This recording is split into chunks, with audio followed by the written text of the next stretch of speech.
¿Sabías que las tropas romanas del cónsul Fabio fueron derrotadas en la península ibérica por los celtas, a manos de un destacamento formado solamente por perros, y que fue entonces que los romanos incorporaron unidades de perros de guerra a las legiones? ¿O que el padre de Hernán Cortés, que combatió en la guerra de Granada contra los moros, tenía un perro llamado Mahoma? Todo esto y más vamos a tratar en este vídeo, en el que explicaremos cómo España hizo siempre un mejor uso estratégico y táctico de los perros de guerra ya desde la antigüedad. No olvides dejar un comentario acerca de tu opinión sobre este arma de guerra.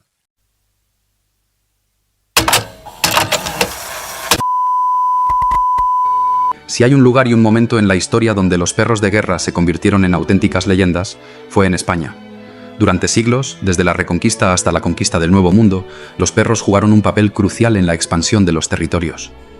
Razas como el alano y el dogo español, descendientes de los temibles perros de guerra de los alanos y los canes pugnax romanos, se convirtieron en piezas clave de los ejércitos españoles. La historia de los perros como guerreros comienza mucho antes de la Reconquista o la conquista de América. De hecho, tenemos relatos asombrosos de cómo las mujeres celtas, junto a sus fieles perros, lograron derrotar a una unidad completa del ejército romano. Los romanos, famosos por copiar todo aquello que funcionaba, como la espada ibérica o Gladius hispaniensis, no tardaron en adoptar esta estrategia. Así, los perros de guerra se convirtieron en una parte esencial de las legiones romanas. Con la caída del Imperio Romano, otro pueblo guerrero llegó para cambiar las reglas del juego: los alanos.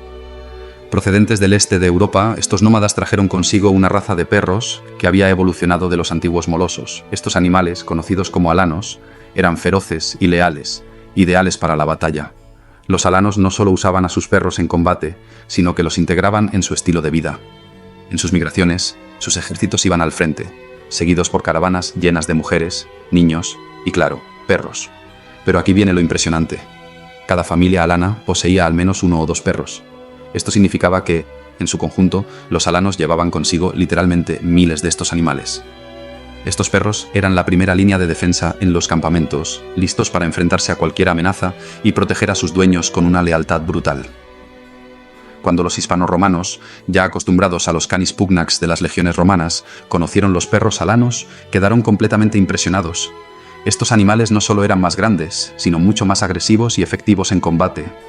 Cuando los visigodos expulsaron a los alanos de la península ibérica, impresionados con la utilidad de estos perros, decidieron adoptarlos, dándoles incluso el nombre del pueblo que los trajo, los alanos. Fue así como nació la raza del alano español, una de las razas de combate más emblemáticas de la historia. Antes de la llegada de los alanos, las legiones romanas ya habían introducido a los canis pugnax, los perros de combate de Roma. Cuando las legiones se retiraron de Hispania, dejaron atrás a estos animales que con el tiempo se cruzaron con los alanos españoles. ¿El resultado? El nacimiento del dogo español. El alano español y el dogo español, aunque relacionados, no son iguales. El dogo es más corpulento, más fuerte, mientras que el alano es más ágil y veloz. Estas razas, criadas con siglos de perfeccionamiento, se convirtieron en herramientas clave en la expansión española, siendo utilizadas durante la Reconquista y más tarde llevadas al Nuevo Mundo por los conquistadores. En la Edad Media, la Iglesia promulgó una bula que prohibía el uso de perros de guerra entre cristianos, considerando que una muerte causada por un perro era indigna. Según la Iglesia, esta forma de morir evocaba las imágenes del perro cancerbero del infierno, algo que no podía tolerarse en guerras nobles. Pero, como suele suceder, había excepciones. En las guerras contra los musulmanes durante la Reconquista, estas reglas se relajaron. Y es aquí donde los perros de guerra se convirtieron en una herramienta estratégica clave. Enfrentados a la veloz caballería ligera musulmana, los cristianos desplegaban a los perros para romper las formaciones enemigas. Estos animales atacaban directamente a los caballos, mordiendo sus patas y desatando el caos en las filas contrarias. Un ejemplo notable es el perro Mahoma, propiedad de Martín Cortés, el padre de Hernán Cortés. Este perro se utilizó en la Guerra de Granada, en un claro ejercicio de guerra psicológica. Uno de los episodios más impresionantes del uso de perros de guerra ocurrió durante la conquista de Mallorca, por Jaime I el Conquistador. Tras tomar la ciudad de Palma, los musulmanes que sobrevivieron buscaron refugio en las cuevas de la Sierra de Tramontana. Para los cristianos, entrar en esos oscuros y estrechos refugios era una tarea casi suicida. ¿La solución? Primero intentaban asfixiar a los defensores con humo, encendiendo hogueras en las entradas.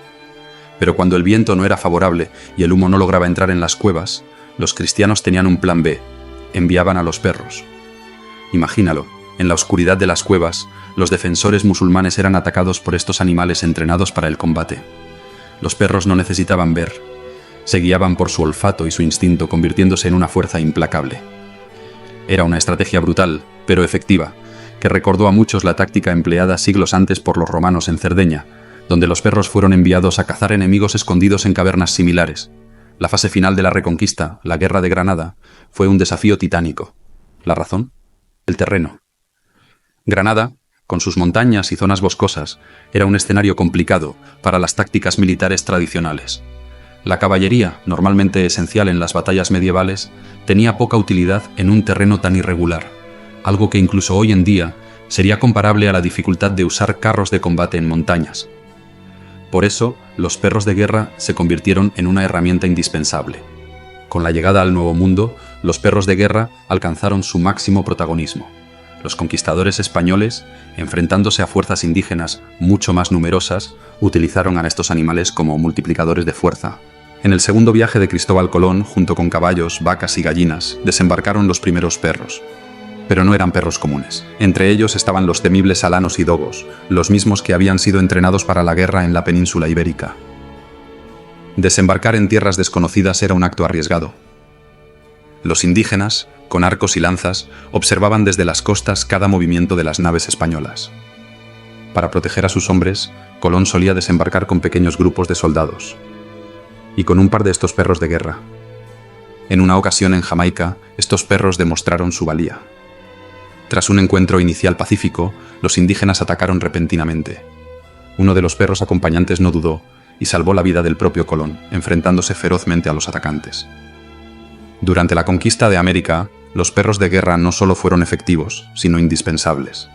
Los conquistadores sabían que enfrentaban un territorio desconocido, poblado por tribus que podían contar con miles de guerreros.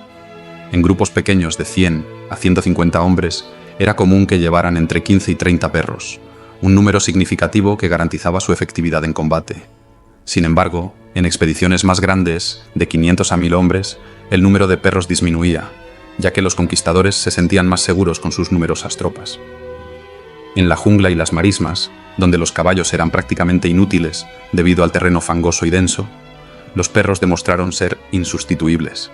No solo servían como una fuerza física devastadora, sino que su presencia era una herramienta psicológica clave. En los entornos tropicales donde la humedad inutilizaba los arcabuces y dañaba las cuerdas de las ballestas, los conquistadores dependían de sus espadas, escudos y, por supuesto, de sus perros. Estos animales ofrecían dos formas principales de combate: ataque y defensa. Como fuerza de ataque estaba el lanzamiento directo. Los perros detectaban a los indígenas ocultos en la espesura antes de que los españoles pudieran verlos, evitando emboscadas y las cargas conjuntas. Atacaban al lado de los infantes, aumentando la intensidad y ferocidad del avance. Como arma de defensa, los conquistadores sujetaban a los perros con correas en una mano mientras portaban una espada en la otra, convirtiéndose en fortalezas móviles, especialmente en enfrentamientos cuerpo a cuerpo. Un ejemplo clave del uso de perros fue la batalla de Otumba. Allí, Hernán Cortés y sus hombres los emplearon contra los mexicas. Sin embargo, órdenes militares, como la del jaguar y la del águila, llevaban prendas acolchadas que reducían la efectividad de las mordeduras. En contraste, en las selvas centroamericanas y amazónicas, donde las tribus carecían de estas protecciones, los perros fueron devastadores. Los conquistadores también emplearon perros para protegerse de los depredadores locales, como pumas y jaguares, desconocidos para ellos. En áreas como Venezuela, conquistadores como Cederman utilizaron perros con el sistema español de montería para repeler ataques nocturnos de estos animales. La brutalidad de la guerra también llevó a un uso extremo de los perros. En algunas ocasiones eran alimentados con cadáveres de indígenas para acostumbrarlos al olor y prepararlos para el combate. Los conquistadores enfrentaban atrocidades por parte de los indígenas, lo que fomentaba un ciclo de venganza que intensificaba la violencia. Estas acciones, aunque no eran generalizadas y fueron condenadas por la Iglesia, reflejan la dureza de la época. De otra parte, el hambre fue una constante en muchas expediciones. En situaciones extremas, los conquistadores sacrificaban primero a los caballos para alimentarse y, como último recurso, a los perros. Este sacrificio marcaba el final de la utilidad de los perros de guerra, quienes servían a los conquistadores hasta el último momento, ya fuera en combate o como sustento. Los perros de guerra fueron, sin duda, soldados insustituibles en su tiempo. En el campo de batalla no conocían el miedo. Su instinto les hacía atacar en situaciones en las que cualquier humano habría dudado. Su resistencia física superaba la de cualquier soldado. Podían soportar largas marchas, temperaturas extremas y días con raciones mínimas, manteniéndose siempre alerta y listos para la acción. Pero lo que realmente diferenciaba a los perros de guerra era su lealtad inquebrantable. Cada perro tenía su amo, y su vida estaba dedicada a protegerlo. Si el amo corría peligro, el perro estaba dispuesto a dar la vida por él, algo que a menudo los humanos no siempre estaban dispuestos a hacer entre ellos. Además, los perros destacaban en tareas que los soldados no podían realizar. Vigilaban campamentos, detectaban emboscadas antes de que fueran visibles y actuaban como una alarma viva tanto de día como de noche. En el campo de batalla no dudaban, no se quebraban y no conocían el miedo. Su instinto les hacía atacar con una fiereza inigualable, incluso en situaciones en las que cualquier humano habría dudado. Su resistencia física superaba la de cualquier soldado. Podían soportar largas marchas, temperaturas extremas y días con raciones mínimas, manteniéndose siempre alerta y listos para la acción. En un mundo donde mantener a las tropas humanas requería enormes recursos logísticos, los perros ofrecían una solución eficiente, sin quejas ni exigencias. Con la finalización de la conquista, perros de guerra, que habían sido pilares en las campañas militares, vieron desaparecer su utilidad práctica. Muchos de estos canes fueron abandonados y liberados en los vastos territorios selváticos. Las consecuencias no tardaron en aparecer. Los perros comenzaron a atacar ganado y a convertirse en una amenaza para las comunidades rurales. En respuesta, las autoridades ofrecieron recompensas para su captura, como en Uruguay, donde se pagaba por cada par de orejas entregado como prueba de eliminación.